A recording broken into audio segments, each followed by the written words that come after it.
Back with another reaction video, baby. Alright. SpongeBob Conspiracy number 5. The Neptune Theory.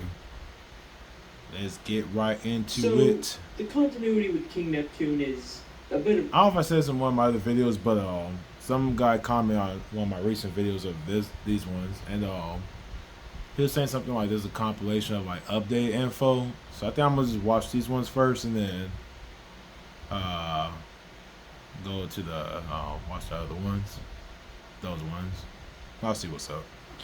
But yeah, they got a Goofy Goober one too. Oh shoot. Alright. That's a mess. There are 2 different King Neptunes. There's a King Poseidon. There's 3 different royal palaces. 2 of them are called the City of Atlantis, but there's also a third unrelated City of Atlantis. It's confusing to say the least. But there is actually a way to explain how all of this is intentional and connects together. This is a story of power, deception, and betrayal. This is the Neptune Theory.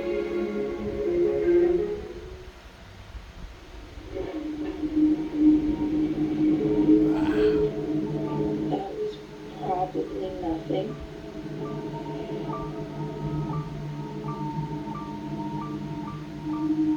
There's no tent. alright. Welcome back to the awakening. I have been awakened myself. The Illuminati. Yeah. All that. All you gotta do is go to scale.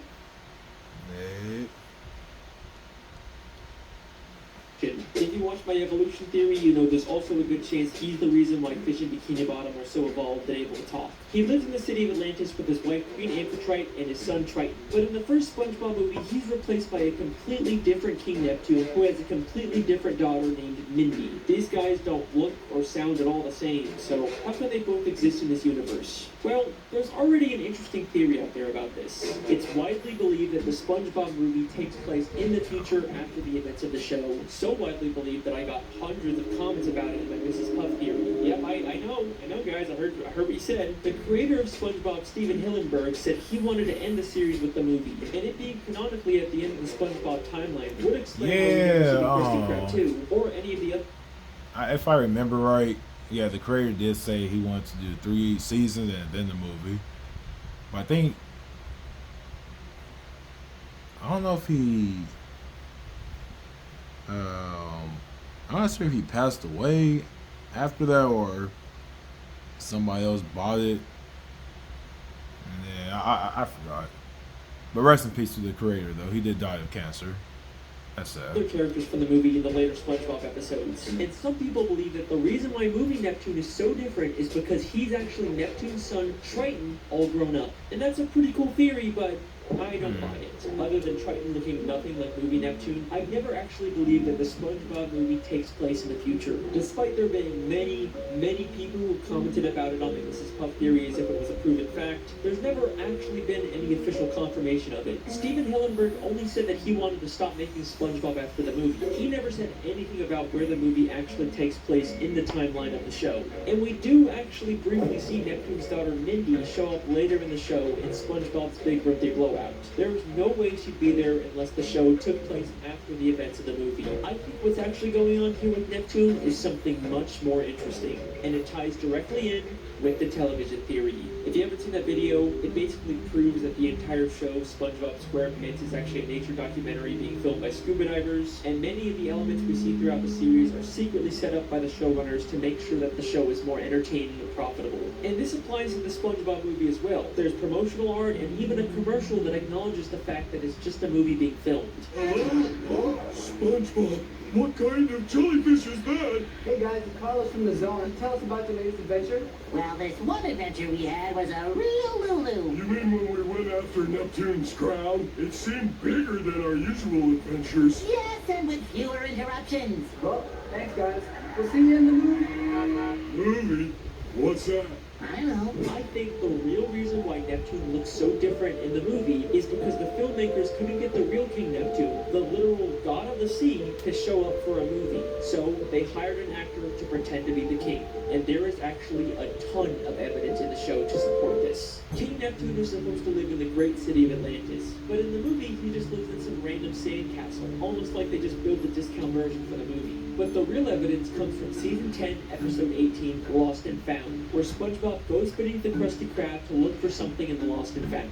As he searches through this surprisingly massive collection of items, on one of the shelves, we see something mind-blowing. The crown worn by King Neptune in the Spongebob movie. The entire... Hold on, y'all. I'll be back. I'm hungry. Alright. Oh. The entire plot of the movie hinges on the fact that Neptune thinks Mr. Krabs stole his crown. Why would Mr. Krabs have this now? Because this isn't just the Krusty Krabs Lost and Found. It's also where they store the props used by the SpongeBob SquarePants filmmakers to create the SpongeBob movie. If you remember from my television theory, Mr. Krabs is secretly working for the showrunners to spy on all the main characters. And his secret surveillance room was hidden beneath the Krusty Krab, just like this Lost and Found. So it makes perfect sense for the showrunners to hide their props down here. And if you still don't believe me, we also see SpongeBob's guitar, the Goofy Goober peanut hats, and the magical bag of wind. All items from the movie that would make no sense being down here unless this was the showrunner's prop storage, and the movie King Neptune was just an actor. Well, that's one Neptune down. Now for the real mystery, King Poseidon. Who is this guy?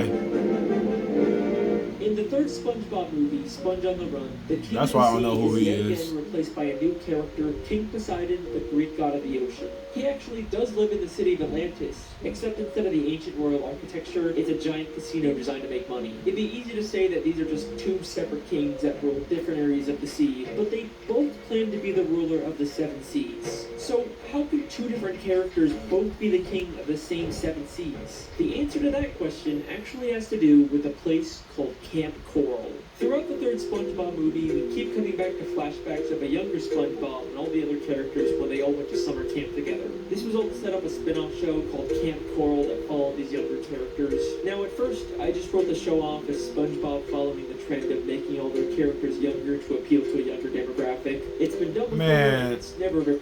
That shit. Teen Titans, bro. That pissed me off. I used to watch that show, like, just with my life depending on it as a kid. And it came back as them as Teen Titan, or was it Teen Titan Go or something? I can't do it. The actual Teen Titan original was dope, bruh. I hate when they change things. Like, just keep it the same, bro. Like, come on very now. good. They also completely contradict the continuity of the main show by having characters like Sandy and SpongeBob meet as kids when we know they actually met as adults in the main show. Look, Yeah. I'm having a hard enough time figuring out the show's continuity on its own. I do not need another show full of contradictions to make it even harder. But I feel like, I mean, yeah, for the new creators, I mean, you know, like I said, it was supposed to stop after the movie. That was like the last of SpongeBob, which is crazy. Actually did something very clever to make the continuity work. The 7th episode of Camp Coral ends with one of the biggest plot twists I've ever seen from the show. So in this episode, SpongeBob actually discovers the Krabby Patty secret formula way before it was supposed to be created by Mr. Krabs. But at the end of the episode, it gets accidentally destroyed by Sandy, and then we get this mind-blowing scene. This is Little Cheeks calling Big Cheeks. Come in, Big Cheeks. Over. Affirmative, Little Cheeks. This is Big Cheeks receiving you from the future. How are things going in the past? Your plan worked perfectly. The formula worked out before Mr. Plankton could nab it. Now it can be safely rediscovered in the future. I knew sending you to Camp Coral was the right thing to do. Over and out. Bye, future me. Hi. Mission accomplished, timeline preserved. Now everything can continue just the way it's always been. So Sandy used time time travel to send her past self to Camp Coral so that she could make sure the Krabby Patty formula didn't get discovered before it was supposed to. They actually figured out a way to make this messed up continuity make sense. Don't you dare tell me this show doesn't care about its continuity. Can I also just say that this scene lines up perfectly with my television theory? A major part of that theory is that Sandy is actually a spy working for the showrunners and is secretly making sure everything stays on track. And then what do we see a month after I post my theory? Sandy secretly manipulating everyone to keep the show on track. Just gonna give myself a little pat on the back there, but enough gloating. What does any of this have to do with King Poseidon? Well, this proves that Camp Coral and the movie that sets it up are in an alternate timeline. The events that have taken place in the show are not the same events in this movie. The continuity errors like Sandy and Spongebob meeting, or Poseidon being the king of the sea instead of Neptune, can be explained by this shift in the timeline. So there you go. King Poseidon and King Neptune are from completely separate timelines. That's why we never see any reference to King Poseidon in the show. And that is the Neptune theory. Huh. I mean, that wasn't so hard. I guess I'm done here. Neptune stirred up quite a gale tonight. He must be mad about something. That's silly. Everyone knows Poseidon is ruler of the undersea. Everyone knows Poseidon is ruler of the undersea. Why can anything ever be easy?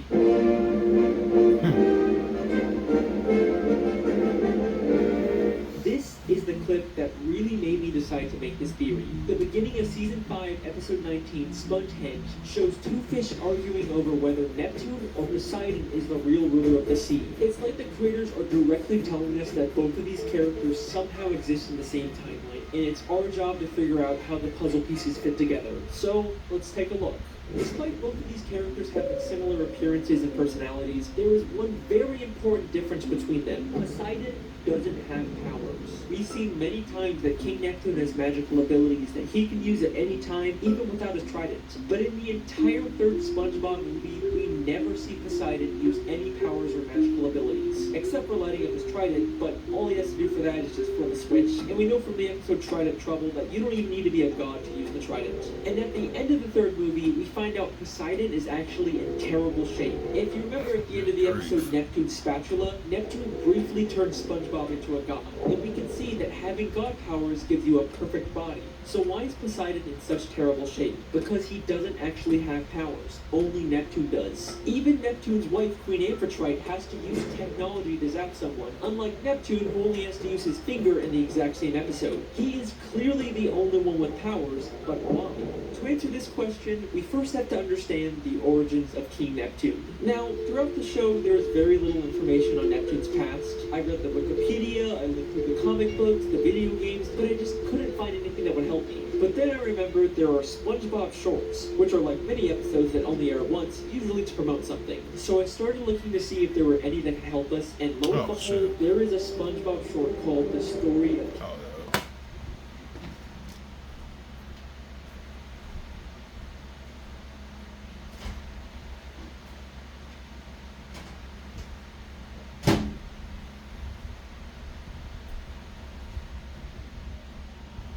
Oh, bitch want a rich nigga. A whole nigga want a bad bitch. They expect the ass to stick with him.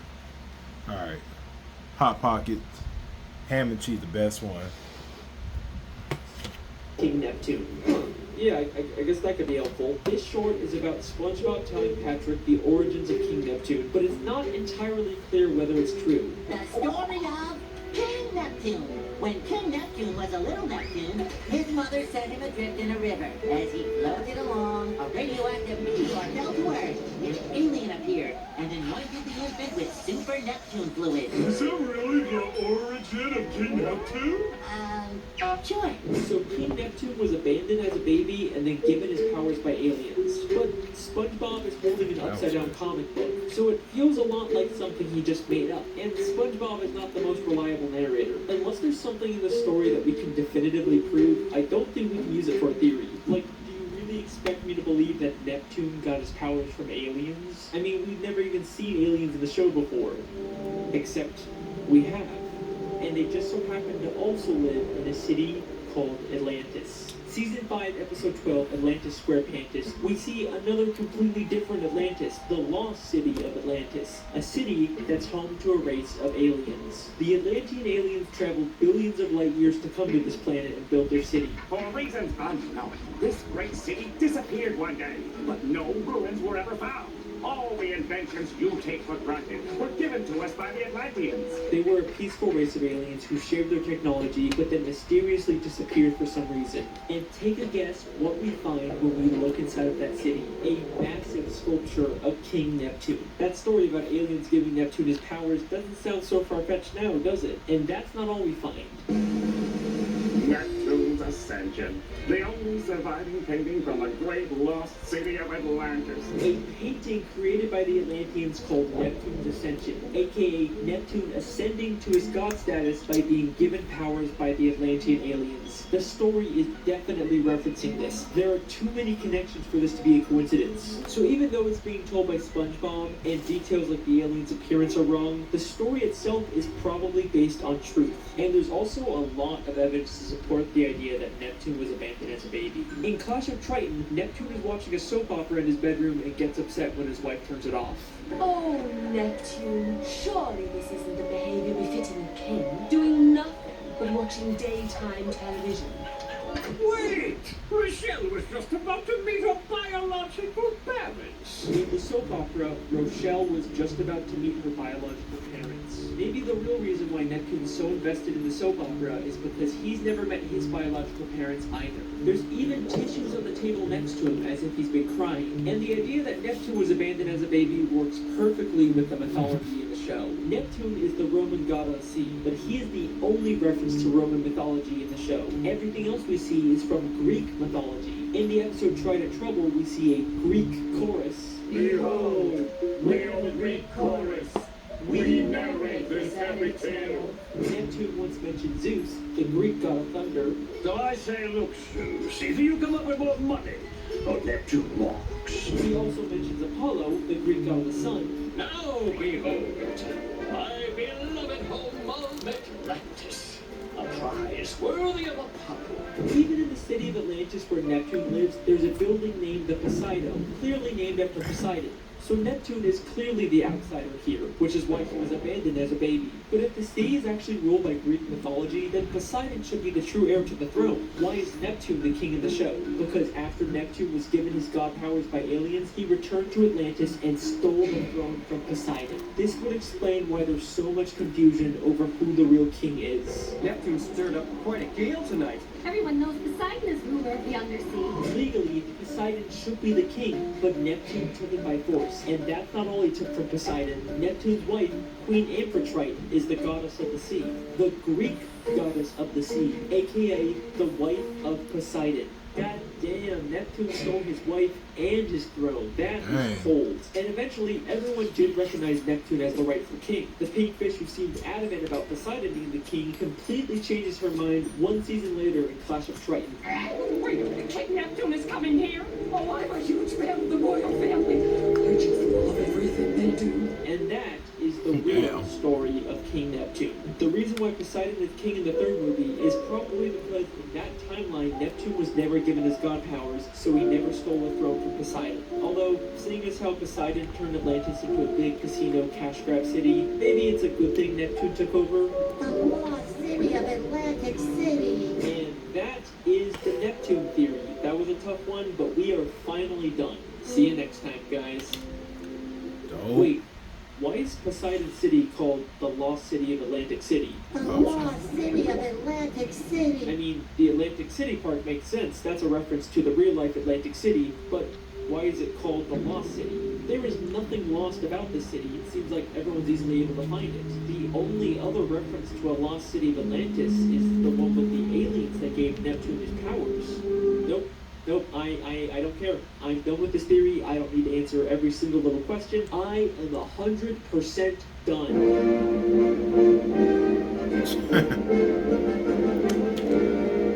Fine, okay? One more quick part just to tie up all the loose ends, and then I am done.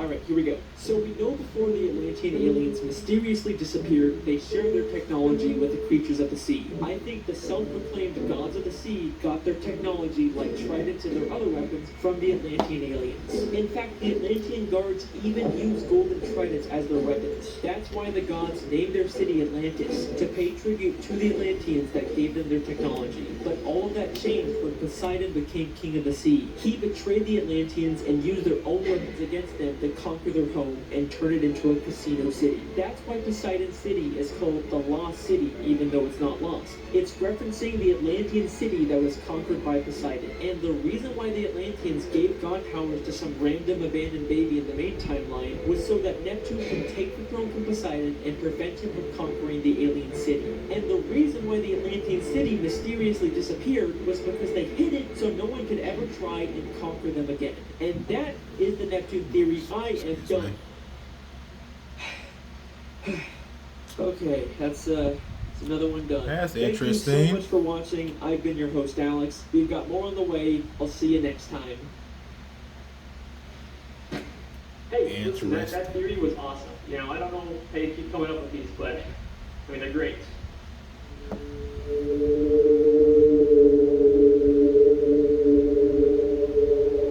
listen, you were totally right. You know, the people want Spongebob theories, so who am I to ignore them?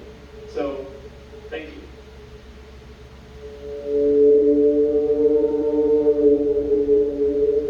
Yeah. Hello?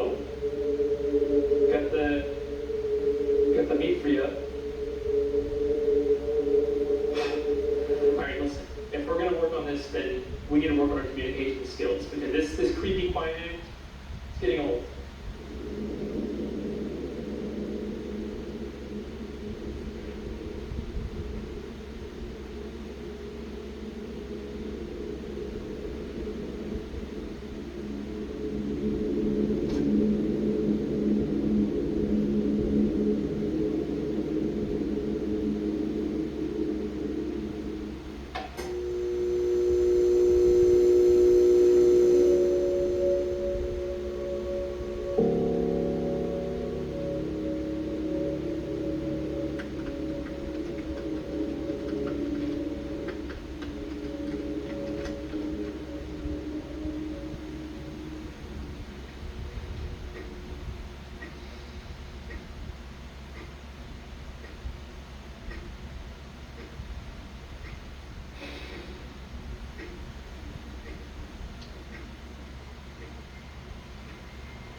Why are you on my ceiling?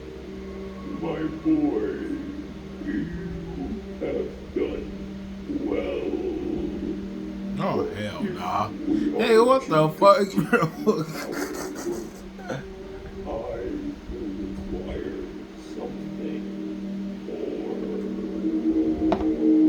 more. Go get your ass back in the garage, bro. Oh, dripping some black slime on me. Anyways, you guys, alright. I'm gonna get ready for work, but hope you guys enjoy it.